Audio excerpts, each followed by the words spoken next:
People का एक पत्ता 52,000 ब्राह्मण की साक्षी कराता है महाराज। बहुत ध्यान देना। अच्छा एक बात बताइए कि कई लोग कहते हैं कि कई तुम जहां जहां जाते हो ना, ऐसे जिनके शरीर में ऐसे ऐसे लोग घूमते हैं और घूमने के बाद कहते हैं कि तेरी कुल देवी तुझसे रूठ गई, कहते हैं ना, तेरे से तेरा ये देवता रूठ गया, वो देवता रूठ गया, परमात्मा रूठ गए। तो आप कैसे पहचानोगे कि भगवान आपसे रूठ गया? आप कैसे जान सकते हो कि भगवान आपसे रूठ गया? हमने देवी जी को धोख नहीं लगाई तो देवी जी नाराज हो गई, हमने पिताजी को धोख नहीं लगाई तो पिताजी नाराज हो गए, हमने वो देवता के ये नहीं करा तो वो नाराज हो गए। आपको कैसे मालूम पड़ेगा कि देवता नाराज होते हैं? देवता नाराज होते हैं। याद रखना, संसार में देवता अगर नाराज होते हैं तो कभी किसी का अहित नहीं करते। बहुत ध्यान देना इस बात पर, कभी अहित नहीं करेंगे देवता अगर नाराज होंगे। देवता नाराज होते हैं तो किसी का भोजन पानी बंद नहीं कर देते। देवता नाराज होते हैं तो किसी का खाना पीना बंद नहीं करवा देते। देवता अगर नाराज हुए हैं और आपको मालूम करना है कि देवता मुझसे नाराज हैं, तो कैसे मालूम करोगे? तो केवल एक काम करिएगा, अगर देवता नाराज होते हैं तो सबसे पहले आपकी पूजन पाठ छुड़वा देते हैं। क्या छुड़वाएंगे? रोज मंदिर जाती है, रोज माला उठाकर जाप करती है, रोज गीता जी का पाठ करती है, रोज दिया लगाने जाती है।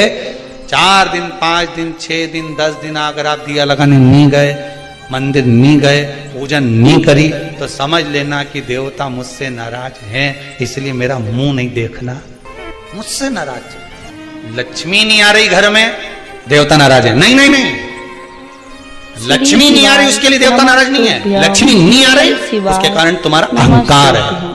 भगवान ने जब दिया था उसको सत्कर्म में नहीं लगाया था। एक बात इससे पहली वाली कथा में कही थी, शरीर चले और तुम्हारे याद है तुम लोगों को? बस उतना याद कर लो, बहुत इतनी बात तुम लोग याद कर लोगे ना, तो आने वाले समय में 2-1 साल में तो तुम हम बस इतनी याद कर लो। बस हर कथा में से इतनी निकाल लोगे ना, तो थोड़ा तो यहाँ समझ में तो आए, लगे तो सही कि कथा अंदर गई। तो एक बार पहले कथा में, इससे पिछले वाली में की थी, 7 से पहले वाले में, कि तुम्हारे घर में चले और तुम्हारा शरीर चले, तब तक सारा दान पुण्य भजन तीरथ सब कर लो। और क्योंकि तुम्हारी घर में चलेगी तभी तुम दान कर सकोगे, सत्कर्म कर सकोगे, भजन कर सकोगे, शरीर सही होगा तो तीरथ कर सकोगे। अब शरीर ही साथ नहीं दे और घर में तुम्हारी नहीं चले तो कोई तीरथ होए कि दान होए? कैसे भजन? कुछ नहीं करना, पीपल का एक पत्ता, उस पत्ते पर थोड़ा सा चावल, पूर्णिमा की रात्रि को अपने हाथ में लेकर, अपने नयनों से लगाकर, शरीर पर से स्वयं उतार कर उसको दरवाजे के पास रख दीजिए। पूर्णिमा की रात्रि को पूर्ण होने पर उस चावल को दूसरे दिन सूंघ कर बहते हुए पानी में डाल दीजिए। महाराज कितने भी रोग से ग्रसित हो गए, पीपल का एक पत्ता 52,000 ब्राह्मण की साक्षी कराता है महाराज। बहुत ध्यान देना, पीपल के वृक्ष में स्वयं नारायण का, मेरे कृष्ण का वास है। स्वयं भगवान गीता के अंतर्गत कहते हैं कि मैं पीपल का वृक्ष हूं।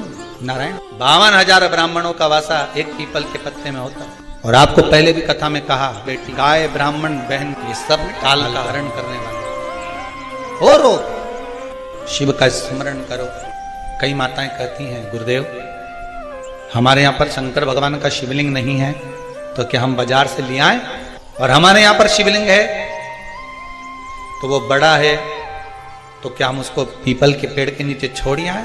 शिवलिंग है तो पूजन करो, नहीं है तो भगवान का जब स्नान कराओ, ठाकुर जी का कराओ, देवी जी का कराओ, जो तुम्हारे घर में भगवान है उनका जब पूजन कराओ, तो पूजन कराने के बाद में जब उनका स्नान कराओ, स्नान कराते समय थोड़ा सा भाव यही प्रकट कर लेना कि हम शंकर विश्वनाथ को, महाकाल राजा को, सोमनाथ को, मल्लिकार्जुन को, भीमाशंकर को, त्र्यंबकनाथ को हम जल चढ़ाएं। है तो ठीक है, नहीं है तो देवताओं को बढ़ाने की जरूरत नहीं है। कारण क्या है? तुम तो कर लोगी सेवा, तुमसे तो सज जाएगी, पर आने वाली पीढ़ी करेगी। घर में सेवा उतनी ही करना, उतनी ही रखना जितनी तुमसे बन रही हो।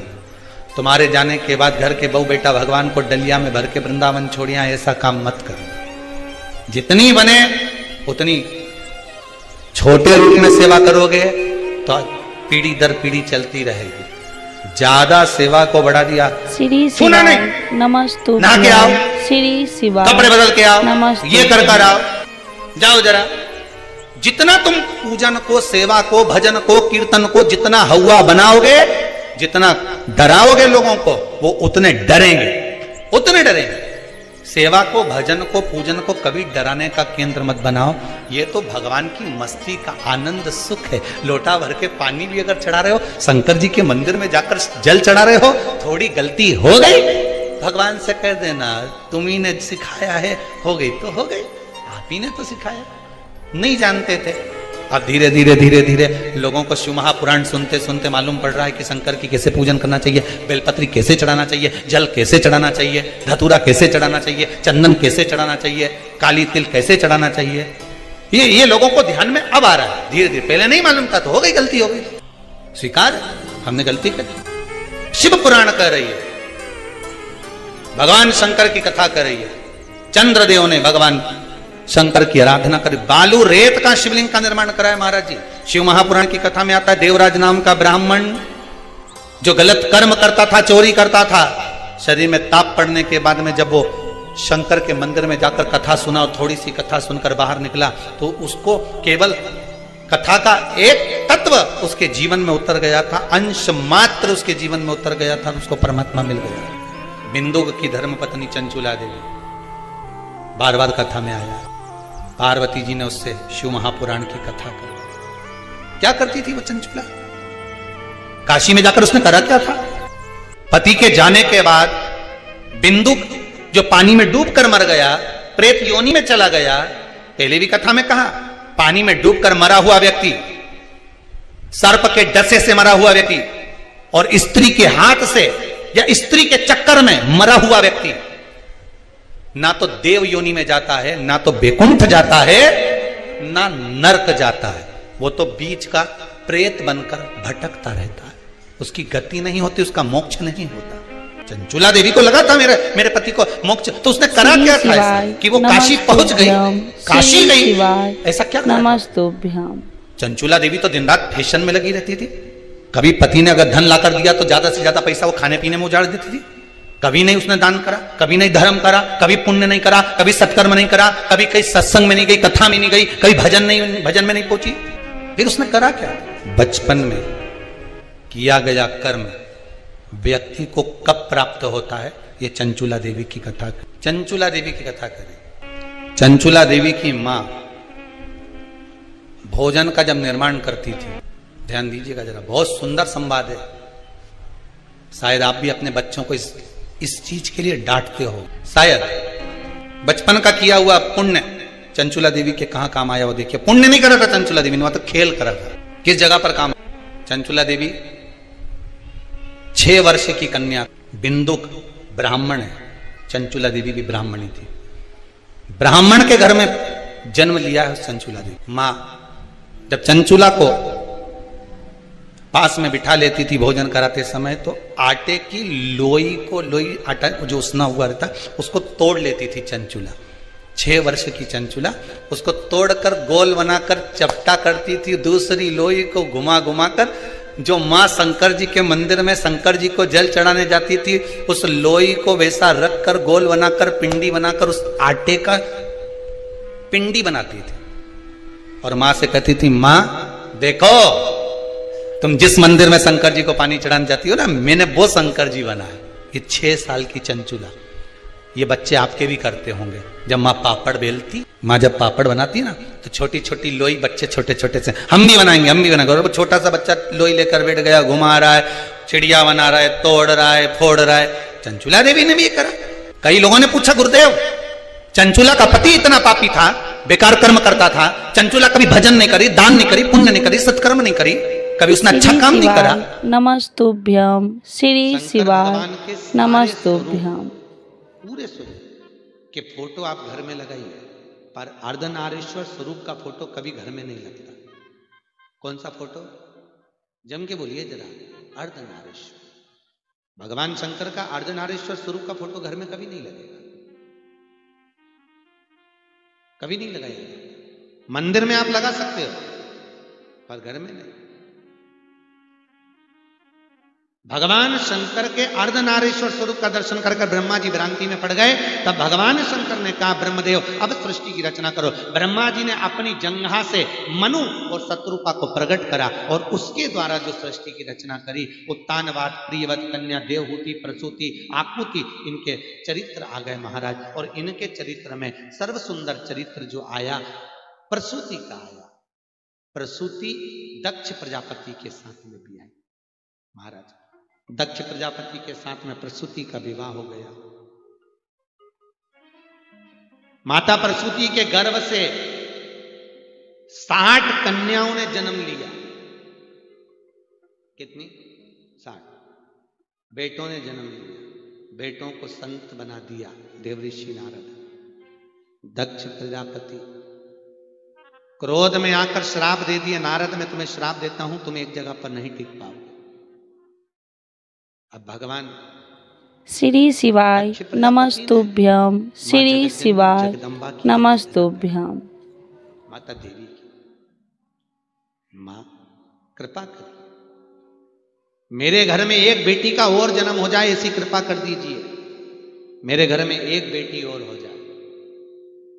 स्वयं जगत जननी जगदम्बा बोली, तेरे घर में 60 लड़कियों का जन्म हो गया और तू लड़की मांग रहा है। आज का व्यक्ति होता तो बेटी के जन्म के बाद में तो क्या मांगता? अरे बोलो तो बेटा। शिव महापुराण की कथा कहती है, बेटा एक कुल को तारता है और बेटी 2 कुल को।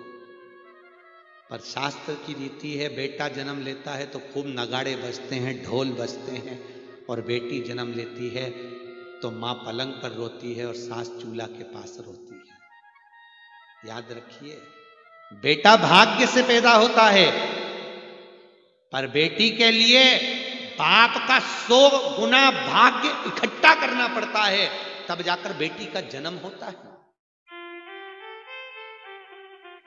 और याद रखिए, बेटा एक बार अपने माँ बाप को दुखी देख सकता है, पर बेटी कभी अपने माँ बाप को दुखी नहीं देख सकती। बेटी नहीं देख सकती।